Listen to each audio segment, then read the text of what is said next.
دیگر نمیبیاری. الله اکبر. ما یه زنی دیگر میتیم. این زنی این دفعه میدودگه میبرم اوزی میکنم، اکگه میکنم، همه جوشم میگذارونم که نه یگانچ در کار نیست. به نزدیک فرزنده میشه. یعنی که خوش خبر ها؟ این نبینم همه رنگ و رویت زب زرد شدگه، قاش قوقی تو گیراندگه، شکمی تو در میکنه، سری تو در میکنه، پایی تو در میکنه. حیفی همی بچم، حیف. مؤلفی سناریو و کارگردان رجبعلی ابرانی. چیکو کاره ایقه خمیر پمیر پیچونده ایسوسو میشن اکسوزه بازاش باید چوی بشاوخی ربا لبا خواه. ربا لبا. خیلی چوی بیاروخی از خواه جان. اوزی نگفتم رو کسلی یا حیوت کسلی ولی با میبیاره بینیش جینج بینج کرده تقدیروی بدی همی بچه تقدیروی بدی بچه یا چوی بیار خیلی پیرشکه آوردی در بالای ستول دم کردن مونی خیلی چوی هم دم کردن نمیمونی بخشش چی میبخشمت یا اوخی؟ بخشش خیلی پیرشکه آوردی یا چوی دم کردن نمیبیاری عقل نداری خواه جان.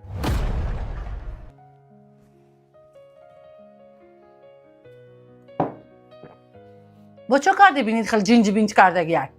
شکم داره کسی خواه جان. چی بالا شکمای؟ این شکمی تو مار داره، اژدهار داره، چی در داره، چی کثافتی داره، این شکمی تو دائما درد میکنه. اشتهام هم پروندی. از روزی همین یک کلین کردم، همین خانه آوردم، فقط شکمی تو درد میکنه.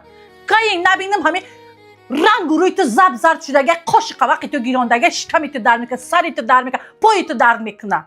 حیفی همی بچم، حیفی همی بچه نازنین که من بیبخت و بیروز کردم در تو یک کسلی. او همین کسلی بودی همین اوچتشون نمیداد، فهمیدی؟ در همین قوتکش میگرفته میشش بانی میکرد. عصبا ما ویران کردی.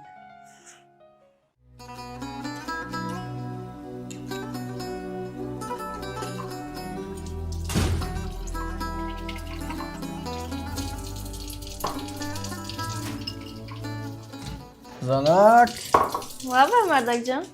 ای مردک اومدن.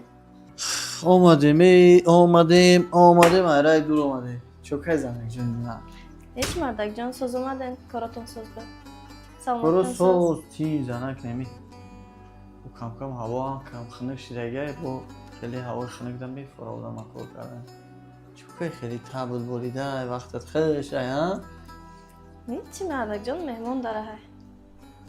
مهمان چه مهمان چیو میسته آیا با پیشکی یک زنگ نمیزنی بگویی که بیارو مخی اگون مقصد گوشت پوست اگون نه یگانچ در کار نیست. به نزدیک فرزنده میشه. یعنی که خوش خبر ها خاص خی بهترین ای یعنی دیمش راده ها نه. بهترین هر یک پدر هر یک زن شوهر موضوع داره که چیکار کنه فرزند دار شوه ما میاد دیمش میاد با سیمش میاد برای کار زنک جان من برام که مدر بینم اشتم گیره نزمیاد.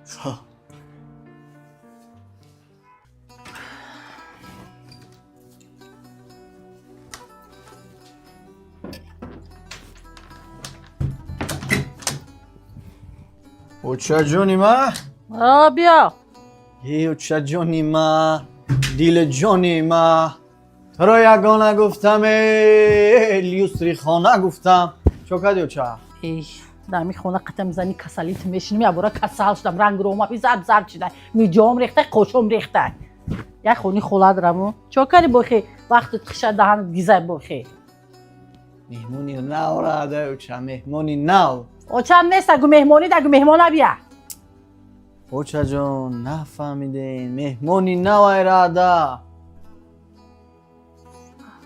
شیر بچه روزی اموزی که زنک با فکر میکرد ایزو کشته اختا نگفته نه هم قطعی صحبت کرده میگه که هم ندارم آه بلا در سرم بلا در سرم سحر بینی جنجی هوای فهمیدم که شکمم در داره گم من فهمیدم ایش ما اینکوباتوره اوچا همین آدما را نگاه که بیچاره برای یعنی یک فرزند مثال به دنیا آوردن یگون بالنسا و یگون جو نمیمونه باید شکرانه کنی اوچا باید فقط دعا کنی که همین بچه‌م سوی همین شیر بچه های زیاد شوم هیچ جا مهمانی نمیرم نه اوچا اینجا میمونی ولی قدر اینجا بشی چور تا چخ چخ کنیم چور تا صحبت کنیم بشی اینجا اوچا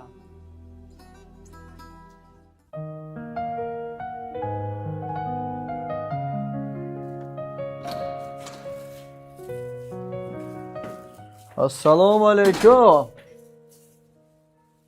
زنک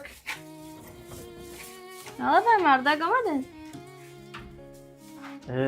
زنک جانی من چی خیلی؟ هیچ مردک جان آمده اومده کارو رایت نیمه کردیم اومده من داشته نه خیلی کاری دنیا میاد چیکار میکنی؟ نیم چیزی که گفتیم مهم با این دورو تو والم زنک آقا تاره مردک جان یک خانم تابزن اکسره میشه مای کوچه هم جان ها لبه اوچه جان چه قسالفان شرق پرق دوره سلافان اوچه جان همه برای مهمونی نو دورو همه دختر قطعی زنه گفت زده صحبت کرده گفته که همه پیشه حامیله داری اینجا یک چند نمودی دورو نویسته اوچه همه را باید استفاده برای که مقصد کودک ده یکون تاثیر نرسه تو مادری کودک ده یکون تاثیر نرسه تو برای پیشگیری برای مثل یکون بیمار نشیدن شده ها میخری استفاده میبری دیگه شیر بچه گفتی همون گپا که بنقص میای اوچه این زنی توی دلربانه داروخانه با میموندن نامش خوبتر بود ما همون وقت گفتم که توی تبدگی نگاه نکن فهمیدی این اوچه ای فقط پلی افتگیش برای دخترش سر و لباس قیمت خرید و یه بار سلامتی این کسلیش بوده سوز نکرد ای اومدگیش 4 سالی راه نمیشه فقط این کسلیه ای زنی تو فقط سید کچه داده زد رای داروخانه رای خونه رای داروخانه رای خونه ای اوچه اگر چیزی بگم با هم گفت خیلی تمام قبول ای اوچه همین کسلی شید اوچه کسلی برای نه برای چوی پوی سوسه که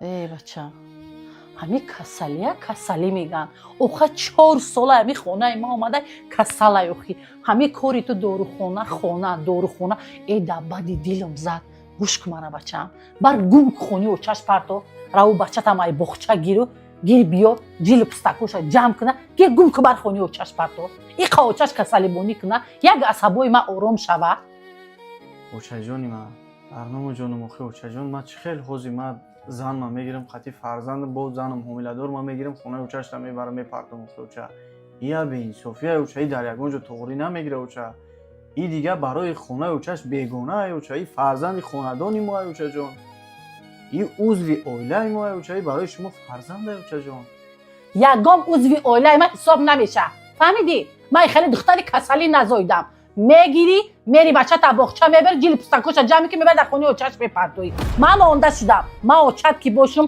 در بالا سر تو کلام باشم صاحب خونه و دفع میکنی کسلی میبری میمونی یا به این صوفیا اوچه ای در یگونجا توغری نمیگیره اوچه به این صوفی باشه من همین خونه میبرم میرم کل و کورتی هم میخنده شی قطی زنی کسلی این قطی زنی کسلی چی؟ آخی یه مینوت گوشم کنین اوچه در نام صدقه یه مینوت گوشم اوچه چی میگی؟ بس کنین همسایه میشنن چی میگن اوچه همسایه ها؟ این همسایه ها هم میدونن این زنی کسلی چیه؟ اوچه جان التماس چیکار کنم موازی میبری در خونه اوچهش میپرتوی عقیب تا نگاه نکرده میبیوی اوچه جانی من تمام گپ شما فقط التماس در نامتون میگم شما همین خانه قدمتون بیرون نمونین اوچه تمام من میبرم اوچه خونه اوچهش دارم داروش هم میخرم تا بچه همونجا گرفتن میگه چی گفتی اوچه دیگر نمیبیاری الله اکبر ما یه زنی دیگر میتیم این زنی این دفعه میدودگه میبرم اوزی میکنم اکگه میکنم همه جوشم میگذارونم که رنگ این کسلی نباشه فهمیدی میبری دفع میکنی من بزرش من میشکم دردی تو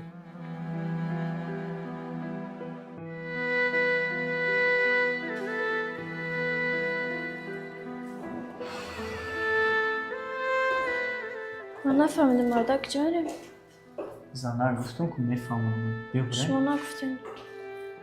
بیا جایی میریم که زنه هم تو تینج باشی هم ما تینج باشیم هم مادر تمام رفتیم ولی میبینی همش میفهمی همین صبر که توقعت که گفتم زنه بیا بریم ولی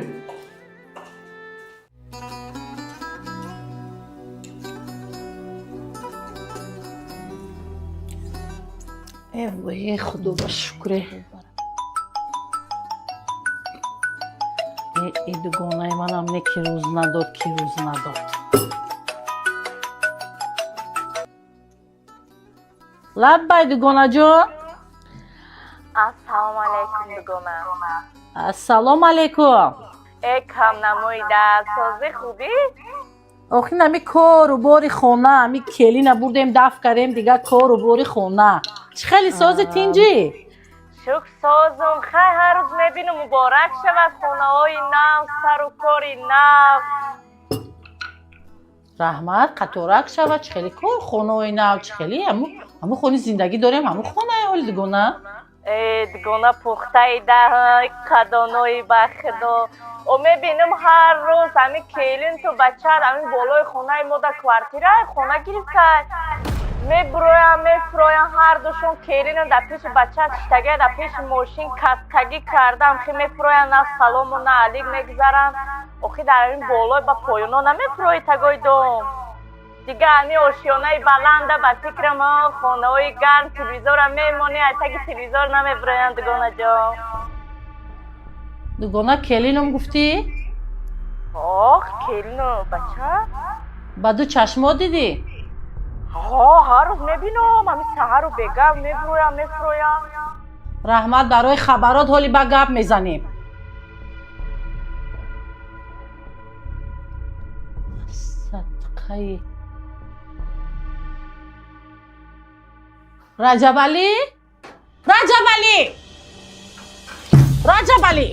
چکو که اوچه با توک پاک با کجای را بوچه کجای را با علاو سر دادی اوچه کاش که سوید میزد کاش که پجر میشد من مادری که توی تولد کردم من توی کلان کردم تو من فریب میکنی من توی نگفتم که کسالیه بر دف که دخانی آچش برتا الله اکبر کرده بیو تو چیکار کردی؟ نه تو چیکار کردی؟ تو این کسالیه ماشین سوار این کسالیه بردی خانه گرفتی صد حیفی که همین شیر دادم و توی کلان کردم فهمیدی؟ کاش که من همین خانه من باید برآمده میرفتم کسالی تو نه من در گپای تو باور کردم که تو مردک باری گپ میزنی فهمیدی؟ صد حیفی تو اوچه جونی من تا همین روز شما چیزی که گفتین من با جان و دل اجرا کردم اوچه و در آینده هم اجرا میکنم اوچه شما چی گفتین اوچه؟ من گفتین که زن تایمی خونه بر دفک که من خرسند باشم من نمیخوام میره دیدن من میره میبینم سرم ویرون میشه و گفتی اوچه این اما به خاطر اوچه جانی من خرسند باشه به خاطر اوچه جانی من راحت باشه این اما زن من بردم خونه دفک کنم پیش چشم شما دور کنم اوچه که شما راحت باشین نیکی در نامتون صدقه اکه اوچه در مسئله جدا شدن این کار من نمیتونم کرده اوچه برای من در زنم یکون کمبودی ندیدم به احترامی ندیدم همه را گوش میکنه احترام میکنه همه را مثالی که فرزند اینو زنین دارم اینه با حامیله داره اوچه جان خودت اوچه ناز میدونی که ناممکنه اوچه جان این کار ای خیلی زن یگانه نفر همون آدم این کار میتونه در حق خیلی زن که اوچه بیناموس باشه به شرف باشه به عدالت باشه اوچه من هیچ وقت این نامردی و این بی‌انصافی به شرفی را کرده نمیتونم اوچه برای که در بدن من خون انسانی اوچه شما اوچه جان فراموش نکنین من حوزی ای زنم جدا میشم اوچه این دردی این شکستنی نه تنها در من میرسه نه تنها در زنی من میرسه اوچه دو تا فرزند پگه عذاب میکشه اوچه زنی ما عذاب میکشه اوچه پدر مادری بیچاره اون میسوزه اوچه من این کار در حق فرزند مردم کردن نمیتونم اوچه عذاب ببخش اوچه